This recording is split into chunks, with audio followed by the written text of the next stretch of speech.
رفتہ رفتہ لوگ خدا کی تلاش میں چلے اور خدا تک کیسے پہنچے. تو ایک مثال دی ہے، تمثیل، ذرا سنیے. انسانوں کا ایک قافلہ اسی اندر کی پیاس و طلب میں آگے بڑھا اور خدا کو ڈھونڈنے لگا کہ خدا کو پائیں اور ہم اس کے آگے سجدہ سجود ہوں، سجدہ ریز ہوں. تو انہوں نے چلتے چلتے ایک بہت بڑا ریت کا ٹیلا دیکھا، بہت اونچا. تو انہوں نے اس کی جسامت دیکھ کر کے یہ سمجھا کہ یہی خدا ہو سکتا ہے، اتنا بڑا ریت کا ٹیلا یہ خدا ہے. تو اس کو خدا مان لیا اور اس کے سامنے سر بسجود ہو گئے اور اپنی پیاس بجھانے کی کوشش کی. کچھ دنوں تک یہ سلسلہ چلا، مگر خدا وہ تو نہیں تھا نا. خدا ایک حقیقت ہے اور اس کی صفات ہے، تو لہذا پھر انسانی عقل نے کام دکھایا، اس کے تجربے نے. تو کچھ لوگوں نے ان لوگوں سے مخاطب ہو کر کہا کہ تم جس ریت کے ٹیلے کو پوج رہے ہو یہ خدا کیسے ہو سکتا ہے؟ یہ تو دنیا میں سب سے زیادہ طاقتور نہیں ہے، اس سے بھی زیادہ پاورفل چیز ہے، طاقتور چیزیں ہیں. میں کہا وہ کیا؟ میں کہا اس سے زیادہ پاورفل پتھر ہے، سخت پتھر، چٹان. تو اگر یہ خدا ہے تو وہ کیوں نہیں ہے؟ تو لہذا اس کو چھوڑو، اسے خدا مانو. لوگوں نے کہا ہاں یہ بات تو صحیح ہے، جو اس سے زیادہ طاقتور ہے اسے خدا ہونا چاہیے. اب خدا کی کوالٹی کی طرف جا رہے ہیں نا، خدا کیسا ہونا چاہیے، تو پاور کی طرف گئے. بھئی پتھر جو ہے اسے خدا ہونا چاہیے، لہذا پتھروں کی طرف چلے گئے. کچھ شاید ریت پہ ہی پڑے رہ گئے اور ریت کے پجاری بنے رہے، کچھ پتھروں تک نکل گئے اور پتھروں کی پوجا شروع کر دی. پتھر سرتے، یہ پتھروں کی پوجا دیکھیے ابھی تک اسی طرح چلی آ رہی ہے. تو اب پتھر جو ہے یہ ایک بڑی سخت چیز تھی ان کی نظر میں، چٹانوں کی پوجا، پہاڑوں کی پوجا. اس کے بعد پھر کچھ لوگوں نے غور کیا تو انہوں نے کہا کہ پتھر تو کوئی آخری چیز نہیں ہے پاور میں، قوت میں، اس سے بھی زیادہ پاور والی چیزیں ہیں، لہذا خدا انہیں ہونا چاہیے. تو لوگوں نے کہا وہ کیا؟ کہا لوہا. لوہا فولاد یہ ہے اس سے زیادہ پاورفل، اس پہ جب لوہا پڑتا ہے تو یہ ٹوٹ جاتا ہے، لہذا لوہے کی پوجا ہونی چاہیے. تو لوہے کی طرف چلے گئے، تو انہوں نے لوہا جمع کیا، اس کی پوجا کی. پھر کچھ لوگوں کو خیال آیا، انہوں نے کہا لوہے سے بھی زیادہ طاقتور چیزیں دنیا میں موجود ہیں، تو کیوں نہ ہم اس کی پوجا کریں. کہا وہ کیا؟ کہا آگ. آگ جو ہے وہ ایسی چیز ہے کہ لوہا اگر اس میں جائے تو پگھل جاتا ہے، لہذا آگ کی پوجا ہونی چاہیے. اور آگ کے پجاری بھی دنیا میں موجود ہیں، دیکھیں آپ. تو پھر لوگوں نے آگ کی پوجا شروع کر دی.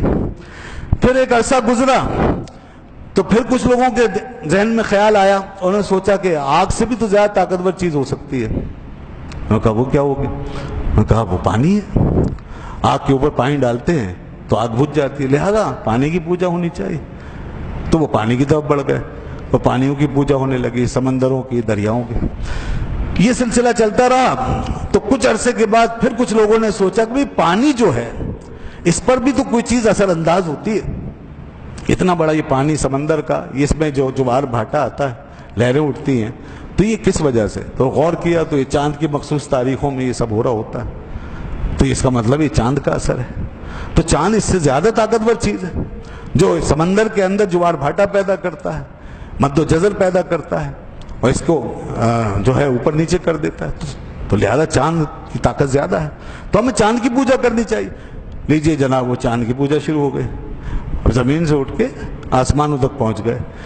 اب جب چاند کی پوجا انہوں نے شروع کی اور ایک عرصے تک یہ سلسلہ چلتا رہا، تو پھر کسی نے سوچا اور کسی کو یہ معلوم تھا کہ چاند جو ہے یہ کوئی طاقت کی آخری حد تو نہیں ہے اور ساری دنیا میں یہی تو اثر انداز نہیں ہو رہا، اس کے اوپر بھی تو کوئی طاقت ہوگی، اور وہ ہے. اور وہ کیا ہے؟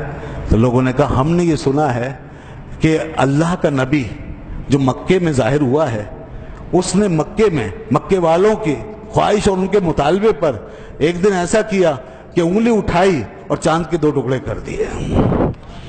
تو دیکھو چاند کے 2 ٹکڑے ہو گئے، ایک شخص نے زمین پہ کھڑے ہو کے چاند کے 2 ٹکڑے کر دیے.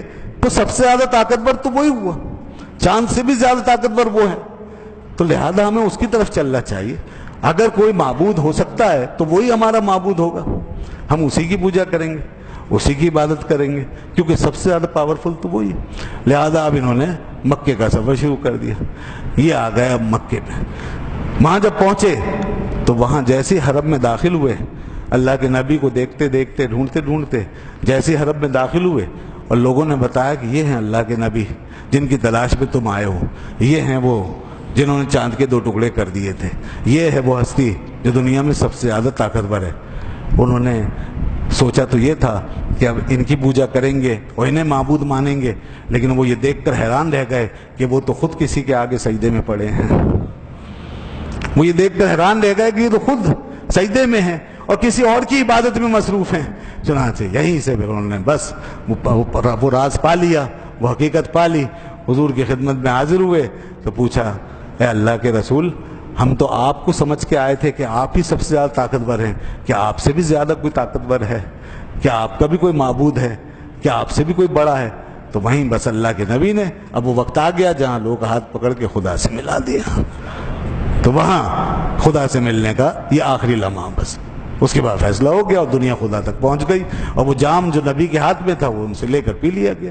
یہ ہے اصل میں وہ سلسلہ انسان کی فطرت کا۔ ایک مثال دے کے سمجھائی یہ بات۔ اس طریقے سے انسان اپنی نیچر اور فطرت میں ہمیشہ سے پیاس محسوس کرتا رہا اور خدا کو ڈھونڈتا رہا، مگر خدا کو صحیح معنی میں اس وقت پایا ہے جب پیغمبروں کے پاس پہنچا ہے، جب اللہ کے نبیوں کے پاس پہنچا۔ اس لیے نبیوں کی ضرورت بھی بہرحال ہے۔ یہ ہے فطرت۔ اللہ نے فرمایا فطرت اللہ التی فطر الناس علیہا، یہ اللہ کی فطرت ہے جس پہ اللہ نے تمہیں پیدا کیا ہے، سارے لوگوں کو پیدا کیا ہے، لا تبدیل لخلق اللہ، اور یہ کبھی بدلے گی نہیں۔